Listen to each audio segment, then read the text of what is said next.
Right, so the next comparison we've got is two Italian varietals, both from different parts of Italy. So Nebiollo is northern Italy, right near in the hills of Torino, so almost at the foothills of the French-Italian Alps. So relatively cool climate by Italian standards. Yeah, and also quite high up. Nebbiolo refers to the fog, that they have a lot of fog in the hills of Piemonte. Yep. And then we have a little Sangiovese, which is inspired by our times in Tuscany. So for central Italy, we've got a variety that originated from central Italy in the Sangiovese, around Tuscany and Rome, or in the middle of Italy there, and the Nebiollo from northern Italy. Taking those Italian varietals and taking them here to the Adelaide Hills, which is a relatively cool climate by Australian standards. And we've got the same vineyard. They're both from the same vineyard. Same vineyard, they're almost next to each other, so yep. You could argue the site is as identical as can be. So the same aspect to the sun, we've got the same soil, and they're both from the same year, in this case 2014. 2014. Yeah. So what are the differences we're going to see between the varieties? How do they express themselves, and what can we learn about these two varieties from this comparison? So this is really our experimental part of the vineyard. Mm-hmm. So we call it the Rufus Vineyard. West facing has sandy loam, fairly light sandy loam over clay. Also very rocky. Quite a harsh site. So it really tests the vines. Mm. So the red clay subsoil should give it some body and depth and texture, roundness through the clay. So how does the Nebiollo compare in terms of body or colour or? So these are not the two ones. So the Nebiollo is, for us, it often is a lighter colour. We only have one clone, so one selection of the Nebiollo, which is the rosé clone. So traditionally that's used in fairly small percentages in Barolo or Barbaresco, the classics of this variety, and used for delicacy and perfume. Yeah, so given we know this about the planting, we expect a really delicate, lighter, elegant expression of Nebiollo. Some Nebiollos can have some heavy tannins, though, is that right? They can. In some places? Yeah, so Nebiollo is this variety that has, dare I say, I think it has tannins like no other variety. So really chalky, sharp, pointy tannins when the wine's young. If you've never had Nebiollo, when you have it, you know it. It's like a punch in the face, and if you don't have the right food with it, you're just going to be chewing on tannin. And how do you think that comes through very strongly, as an expression of Ngeringa? I think we have the characteristic kind of sharp, chalky tannins, but being the rosé clone. A rosé clone? Yeah, so we don't... so that's a type? Yeah, so... It's like a clone being a type of the variety Nebiollo. There's a number of clones within Nebiollo, which is a type of the vine. Yep, so if you've got all the different vines of Nebiollo in the world, you have a genetic diversity.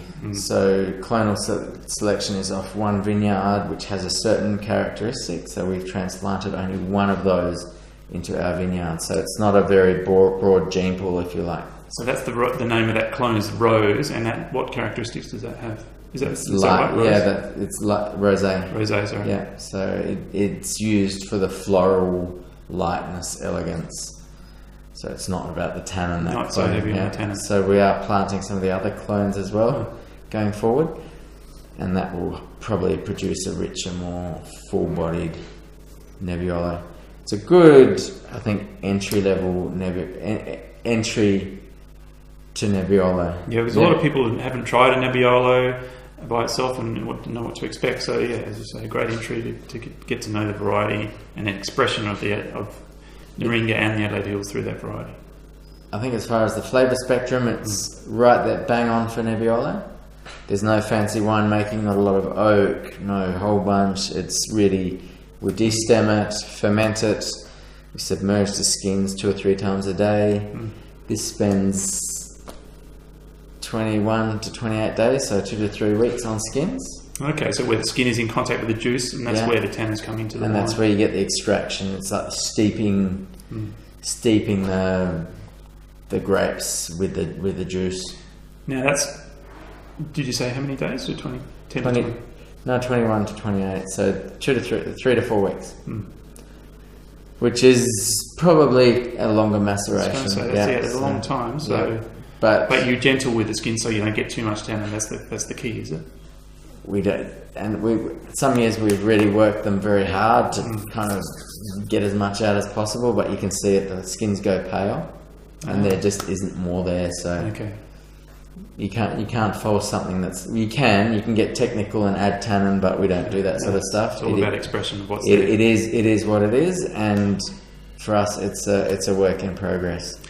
And so this brings us to the Sangiovese, and how does that compare to Nebiollo as a broad category of wine, or a broad variety? So Sangiovese can be still very tannic, and I think for me both varieties have something that's not too dissimilar to Pinot Noir. Yeah, so I think they're nowhere near Shiraz, they're nowhere near Cabernet Sauvignon. They're both very elegant varieties if treated correctly. And is it? I would think that they might be on the savoury side of when you're talking about characteristics and flavours and things. They might be on the savoury side, like dustiness and things like leathery sort of flavours and earthiness, as opposed to jammy and fruity and all those sorts of things that you sometimes get from Shiraz and things. Would that be right? Because Sangiovese is one of the core ingredients of your Tuscan. Chianti's. It is the core. It's the core Tuscan variety. So Chianti is 90 or 85% plus Sangiovese. Okay, so if you want to get an approximation of a Chianti wine from the Adelaide Hills, it is. So this is 100% Sangiovese. We have a very good clonal selection.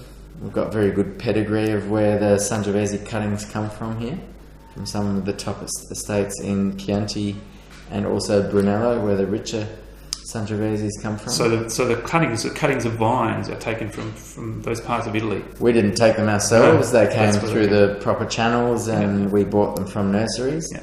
But we have 3 very good selections here. So here we have one to make a serious Nebiollo, like a serious big tannic Barolo imitation. Not that we're trying to make Barolo.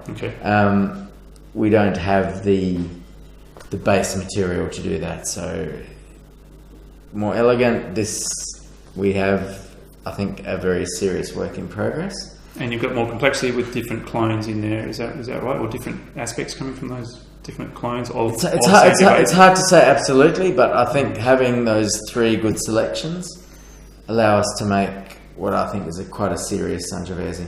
Yeah, that's a great roundup of the comparison of your wines. We've looked at the Chardonnay with the difference between the elliptic fermenter and the barrel fermentation. We've looked at the different years, the influence of the different seasons and years coming through with the 2 JE Syrahs.